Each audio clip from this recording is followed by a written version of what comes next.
ലോക്സഭാ തെരഞ്ഞെടുപ്പ് 2024 വൻ പണമൊഴുക്ക് നോക്കാം വിശദമായി.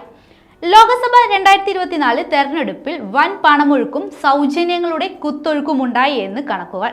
ഇതുവരെ പിടിച്ചത് പണമടക്കം 8889 രൂപ കോടിയുടെ വസ്തുക്കൾ എന്നാണ് തെരഞ്ഞെടുപ്പ് കമ്മീഷൻ പുറത്തുവിട്ട കണക്കുകളിൽ പറയുന്നത്. പണം, മദ്യം, മയക്കുമരുന്ന്, മറ്റ് സൗജന്യങ്ങൾ എന്നിവ ഇതിൽ ഉൾപ്പെടും.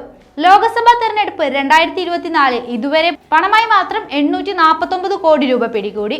ഗുജറാത്തിൽ നിന്നാണ് ഏറ്റവും കൂടുതൽ സാധനങ്ങൾ പിടിച്ചെടുത്തത്. 1461 കോടിയുടെ സാധനങ്ങളാണ് സംസ്ഥാനത്തു നിന്നും മാത്രം പിടികൂടിയത്. 114 കോടി രൂപയുടെ കറൻസി പിടിച്ചെടുത്ത തെലങ്കാനയിൽ നിന്നാണ് ഏറ്റവും കൂടുതൽ പണം പിടിച്ചെടുത്തത് എന്നാണ് കണക്കുകൾ.